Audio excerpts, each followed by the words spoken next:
Megan, I know that we are both excited to have this conversation today.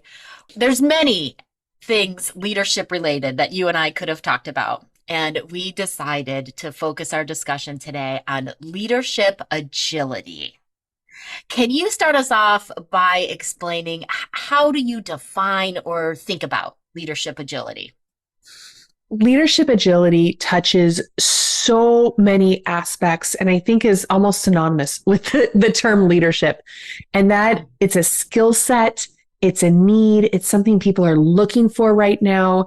And really making sure that you're approaching situations, people, the market, the organization with some sort of flexibility, adaptability, and that ability to be collaborative is really where I look at those core aspects of having an agile leadership approach. And I've noticed a lot of people are looking for leaders that are able to shift and be agile and flexible because we have changing circumstances that are happening so much faster these days. I don't need to tell anyone how quick the world is moving, and having that agility to address it.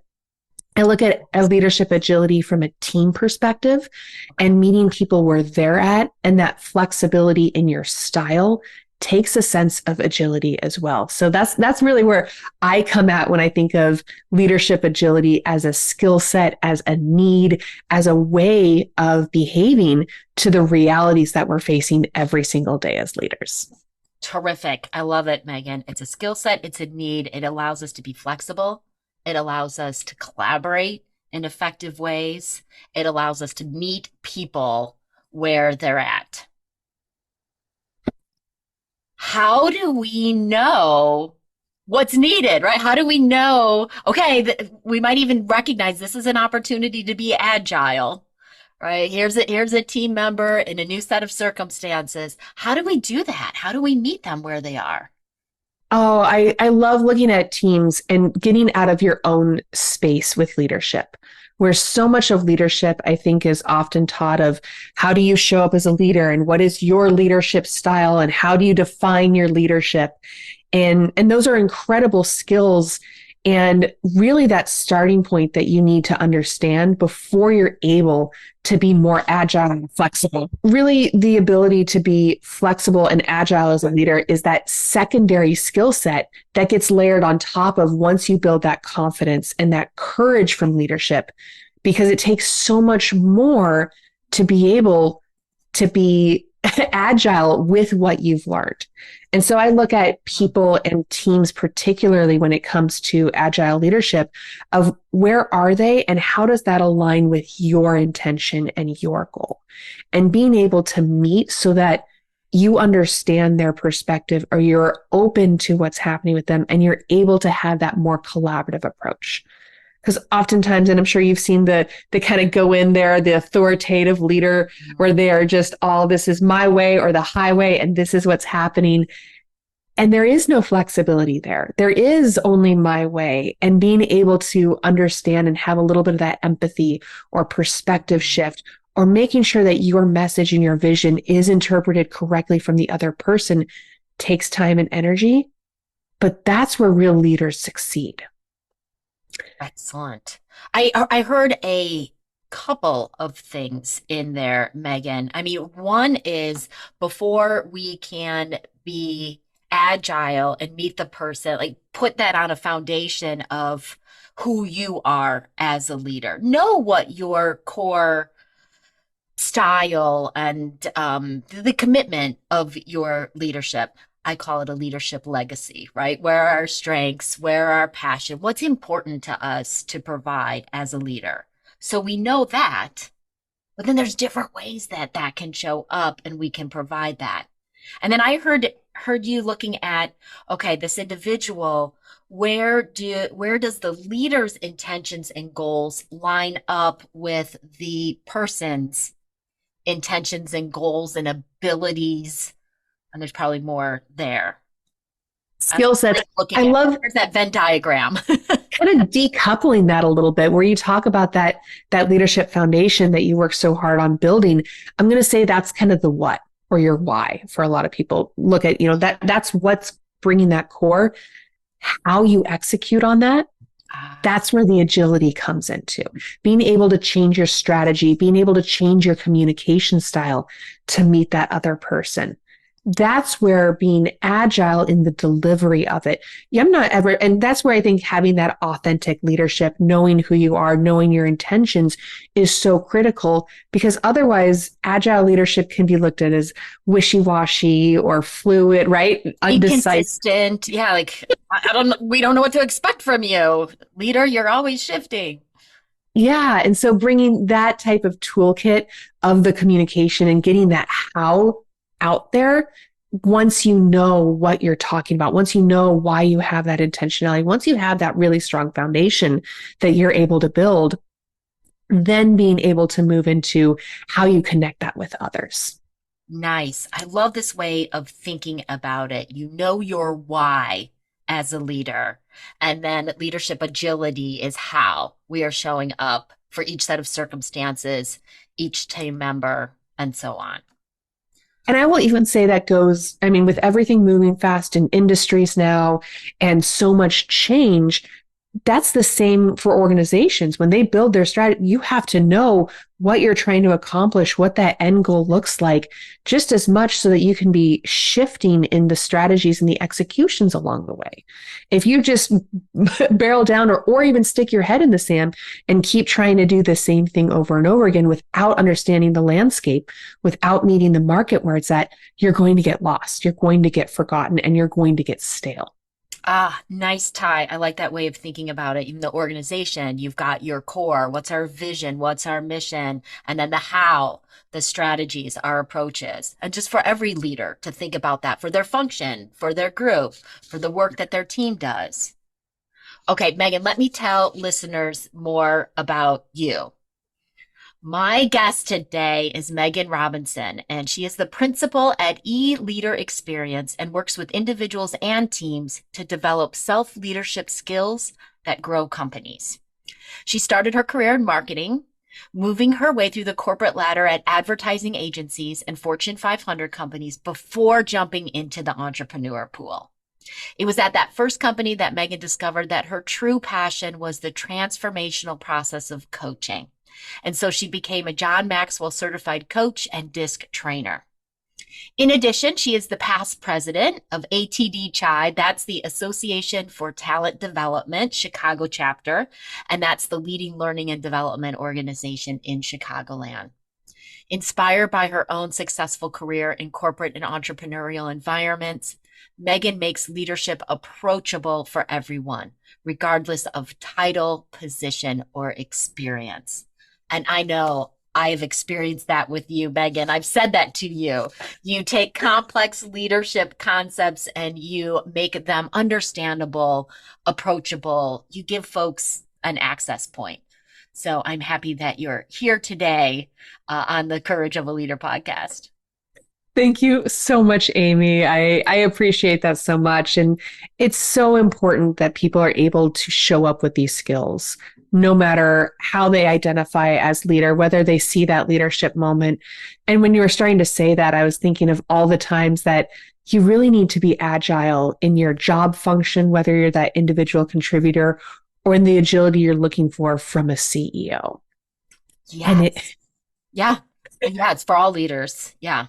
your clients, the people you're working with, who you're collaborating with is always shifting and being able to meet them with that skills, having that same intentionality that you work so hard to really build out that foundation helps at most every level.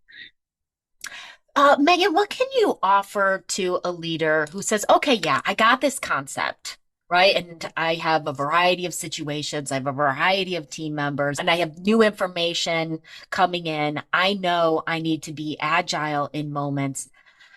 So if we have the awareness, how do we assess in the moment what's needed? I mean, we've heard a little bit of looking for the Venn diagram, right? How do intentions and goals line up? But how do I determine, especially in a fast-paced situation, right? What's needed here and how do I bring that? I love that question because it kind of dives into some of those skills. Uh-huh. I'm going to say this is where listening is such a key Oh, skill. great. And I know you talk about listening. I love talking about listening. It's so underrated, so undervalued, and so critical because if you are not listening, you are not able to be agile. You are just bulldozing through. You're not addressing the realities of the situation. You're not listening with curiosity to understand more of your circumstances. And I think in that ability to be agile, you're really having a sense of vulnerability. Mm, And it's balancing, like most things in leadership, straddling two different ideas at the same time, right? mm. You want to have your goals and your intention and your what, and then you need to be able to be open to change and to shift those ideas and to not change who you are, but being able to be adjust and flexible, no matter how inflexible your passion is. This is really great, Megan. I'm glad you went immediately to listen. I think a lot of leaders can fall into the pitfall of thinking, okay, new set of circumstances. I'm going to sit in my office by myself and I'm going to analyze this and I'm going to figure out what's needed. But you're saying we're listening. So we're doing this with others in a vulnerable, emergent kind of way. So we're coming in, we're asking questions, we're finding out where people are at and co-creating. Is that fair to say what's needed? I love the co-creating word. I'm going to say that takes collaboration on steroids, right? Like, oh, we're collaborative. When you're like, no, we're co-creating. That's where you're like, no, there's something new that's coming from that. And you're really working together for that common goal. And that's where I think co-creating gets exciting because collaborating, you may be sharing those ideas. You may be half-heartedly listening, I'm going to say. But when you're co-creating, you're aligning on that same goal and you're bringing both of your expertise to the table, both of those perspectives so that it continues to evolve. I think, and that's where I was even looking at innovation as one of those key components. And I actually don't think that you really need to be innovative if you're in this agile space. You have to be able to meet other people and bring the best out of them. And that's where the innovation comes from. And if you put all that pressure on yourself, as you said, to go into your hole or your office and try to find everything out and map out your new perfect strategy, you're not being innovative. You're not tapping into the genius of others.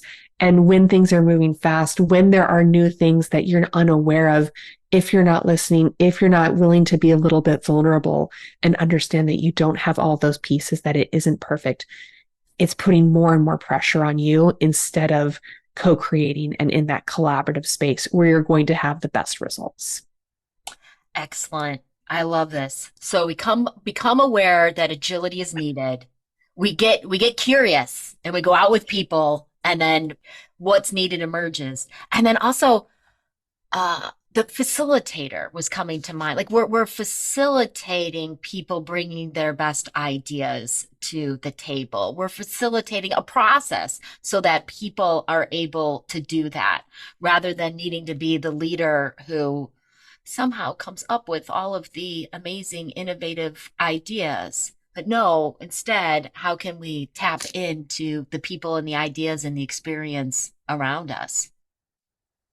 And I think that's where you just see a big need in the shift in the style of leadership that has been desirable in the last 20, 30 years. There has been an expectation, even how we look at leaders and what we think that we need from them to have all the answers, to be able to provide that type of steadfast guidance to that facilitator role. I'll even say some coaching and mentoring I in love it. there. I was thinking the same word, Megan. Yep.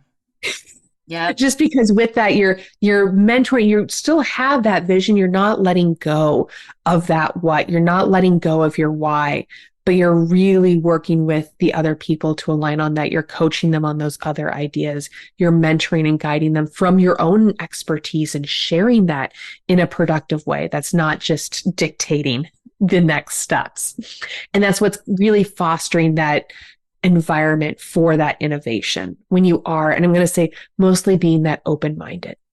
And Mm. that's really, I'm going to say right next to that awareness, setting that open-minded perspective is what's going to really give that foundation so that you can start doing this fun stuff.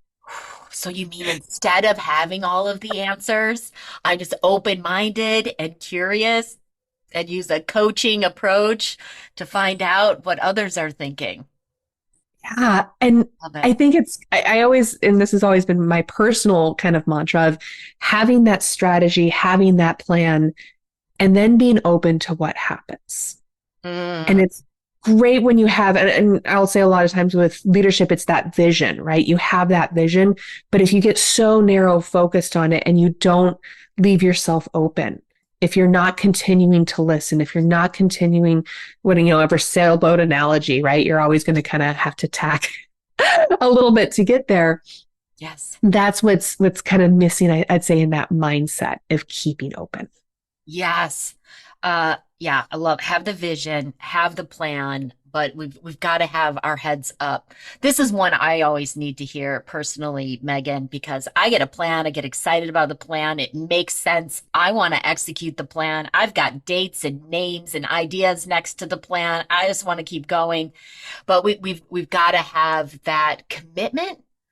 So maybe this is leading into my next question, right? Like, how do we keep that open-mindedness? I mean, I think some of it is a commitment to doing so, right? Just keeping that. Sometimes I Yeah. say post-it notes can be transformative, like be open to new ideas, be open to needed shifts in the plan, right? Just have that post-it note on Yeah. our computer can be transformational. Maybe checkpoints. How else do we let that in when it can be easy to get locked into a plan? It's so easy to get locked into the plan. And this is where that what or that why and that how gets separated. I don't want anyone to get locked into the plan because the plan is not the end all be all. The plan is just the strategy of how you're going to get there. You want to keep your why much closer than your plan. Okay. Yep. And if you're able to decouple those two and they are not the same thing, that's where you stay open minded. Love it. The why is our guiding light, our North Star, not this strategy to become married to, because And maybe, then you're able to use that guiding light. You're able to evaluate those new situations against it. You're able to know, do we need to bob and weave or do we need to stay with the plan? Is it the plan's fault? Is it the market's changing? Is it that we didn't? I was just coaching someone yesterday about changing strategies and outcomes. And uh-huh. we were having the conversation of, okay, well, did we really work the plan? We're not getting the desired outcome and we're not working the plan. So is it the plan's fault? Do we need to change for a new strategy? How do we evaluate when that's time? Is it the market? Do we need to have something more digital? We actually don't know because we didn't work the plan. Sometimes you have situations where you work the plan and you're like, we did the best we could, or I learned the term audible a couple of years ago. You've got to pull an audible Yeah. halfway through Yeah. because you realize your plan's not going in the right direction. It's Yes. a football term. It's where they kind of change Yeah. plans midstream, right? If you see it and you don't have your head up to know if your plan isn't aligning or if it's going to take you in a different direction, you've got to be able to pivot. Yes. Great analogy. I have a quarterback in the house. I'll share about this podcast episode with him tonight. He'll get it. But this is really important because we're talking leadership agility. We don't want people to think this is the new fad of the week or, not. It's the why that stays consistent. And if we can continue to talk about that why, that's what's stable. And then if we try a how and it doesn't work, right, then there's a new how, but it doesn't mean that we're throwing everything out, right?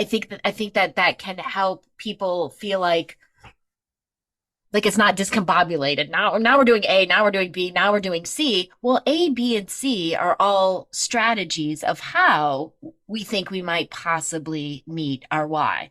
But we got to work the plan of A to find out if that strategy is working. Absolutely. And I love, especially for people that are a little slower to change and it's harder for them to adapt or it's harder for them to adjust. When you are really clear on those elements, you're able to give them that answer. Well, why are we changing this? What's happening? Mhm. It's clear because you're saying, this is what we want to achieve. This is why we don't think it's going to get us there. Yeah. And you're again collaborative and opening up that conversation of, this is what we're seeing. You're Mhm. helping the rest of the team expand and strengthen their critical thinking skills Mhm. because they're seeing how you're processing it. They're moving through different questions that they may not see. They don't have the visibility yet. They don't have the experience with it. And so you've created an even stronger connection, an even stronger skill development opportunity. But you also get them on board because everyone wants to succeed. And when they're already invested and you've done the hard work of really having that strong why, they're ready to abandon one plan and jump for another one if they can see the path to get there. Yeah. Yeah. If they understand the rationale. Yeah. And nothing's going to burn out your team faster than if you're on a path and they all think it's not going to work. Yeah. Right. That is not, and that happens all the time too, right? When you are so dedicated on that plan, you're like, we're going to make this work, hell or high water. It is happening. And no one's on board. No one really cares. No one's invested. They all are waiting for it to fail. Yeah. So if we call an audible, how do we get everybody on board? This is going into change management, right? Yeah. And I see a lot of leaders struggle with that shift, especially when it is so clear for them. And you work with a lot of intelligent people, and they forget what it's like to be in that other place or position or to not see the whole chessboard. And so it is painfully obvious for them. They're like, cool, decision made, let's go. And everyone else is like, what just happened? Why are we doing this? Completely uncomfortable. All the emotions start to churn. Mm-hmm. And that's where that coaching, that mentoring, that listening, bringing people in as part of that plan and part of that process of how you evaluate it to get to that decision can be so critical. But most importantly is realigning them to that why. Yeah. I love the analogy of the chessboard. Show them the whole chessboard, right? And let's talk about this. It's the mentoring, like let them know what you see from your experience and your expertise, and the coaching, right? What do you see? What ideas? Where are the obstacles going to be?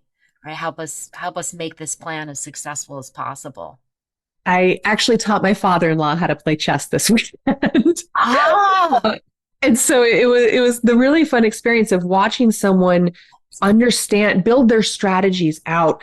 And you really have to understand how all of those pieces move because each piece moves a little bit differently in chess and trying to keep that in mind and giving them enough of that time and having some of that patience and letting them make a mistake or two or before they're when they're figuring things out, letting them say, okay, well, if we do that, let's play it out, what's going to happen, and having those types of conversations yeah. that start building that level of expertise because now your whole team has something new that they can look for. They understand that decision making process. You've coached them and mentored them in a way that is invaluable where they didn't have to make those mistakes. They got to learn from it beforehand. Let's talk about the different possible chess moves and what might happen from here. I love it. Uh, Maybe one more question, Megan. So we said that first you want to define your leadership, and then we can be agile on top of that foundation. As we continue to practice leadership agility, how do we make sure that we are being true to our authentic selves as we're diving into conversations and co-creating with others? I always love setting intentions. And that's one of my big questions I'll ask clients. It's something I reflect on before any situation is what is my real intention? What is my outcome? Mm-hmm. And that can be a big why, right? We've talked about big vision pieces and having all that. It can be real small. It's the feedback that you need to give someone, the tough conversation you're walking into, the delegation that you need to handle. Okay. And those are much smaller intentions that you have for a conversation, right? Yeah. You're not jumping in with here's how I'm going to change the world. It's here's what I need someone to understand, or this is the feedback they need, or this is the outcome I want them to create, or this is what we need to co-create, or this is what I want them to walk away with, or this is what I need from them. Mhm. Understanding that intentionality in the conversation before you jump in helps you be more agile, because it is not about your style or how you say something. It's how are they going to get closer to that. So Mhm. you're not losing anything that you need in the conversation. It strengthens your conversation and gives you permission to be more flexible in how you're communicating and how you're addressing a situation, and keeps you on track more than anything else. I love that. I love that. We can set an intention for 5 years. We can set an intention for the next conversation. And I feel like at the same time, it grounds you and enables that flexibility, right? Like here's what this is going to be about. I know that, yeah, if my intention is to co-create a solution with someone, I know I'm going to show up as a listener. I know I'm going to show up curious. So there's some grounding there. But then you've also got to be flexible to see how we're going to get to that intention and outcome. Yeah. It's a little bit, I have a good friend, another coach and facilitator that does a lot of improv. And I always revere it. I'm like, oh my gosh, your experience is in that improv situation where you're building off of that in that constant situation. Mhm. That, and as we talked about straddling those two ships, right? You have the intentionality and you have a goal, but being able to have that flexibility and improv that comes because you don't know what's going to come in that conversation, and making sure that they're able to meet instead of going in opposite directions. Or I think there's a ski. I never was a good water skier or snow Oh, skier. oh. But right, like you want to keep those skis aligned and together. And if they start veering off in opposite directions, you are in trouble. You are so great at the analogies. And I love this tie to improv. So even though I'm super comfortable being on the stage as a speaker or facilitator, I would not want to be on the stage as an improv actor. But I love that core skill of yes and that improv actors practice. Right? It's not okay, someone's taking the scene in this direction and now I'm gonna hijack that and try to take it somewhere else. Like, how do I build on what is being created by my coworker, my fellow actor here in the moment? 100%. It's my number one rule. I've never taken an improv class, but I know the yes and rule. And I will say that that's been changing for leadership. It's been changing. That one word can keep you in that open-minded space. It can make you more open and more flexible to what may come with you. And I think it's a great first step in being more agile as a leader. Yes. Megan, you have shared so much great stuff with us. I'm going to recap some of it here for our listeners at the end of the episode. It starts with awareness, right? It starts with knowing who you are, what is your leadership style and foundation, what are you about? Then that's okay. And then it is jumping in to be curious, right? Curious, listen, be willing to be vulnerable, to be able to create that co-facilitation. Facilitate the process and getting others involved and hearing their ideas. That's what can truly create innovation. It doesn't have to be on you, leader, to come up with all the innovative ideas, to be the problem solver for everything. I wrote the transition from problem solver to coach, right? Using that coaching approach, bringing others in. Be open-minded. You know the why, the vision, where you're headed. It's the how that you're agile about, that you shift and try different things over time. Call an audible. Setting intentions is a powerful practice, whether it's for the 5 year vision or it's for the next conversation. And the practice of yes and to uh, build on others' ideas, to bring others into the conversation. Thank you, Megan, for all of your wisdom analogies. You do make concepts accessible, easy to understand and think about. I really appreciate you being on the Courage of a Leader podcast. Thank you so much, Amy. It has been an absolutely fabulous time. I love the work that you're doing. I'm so glad we could have this conversation together. Me too. Thank you, Megan.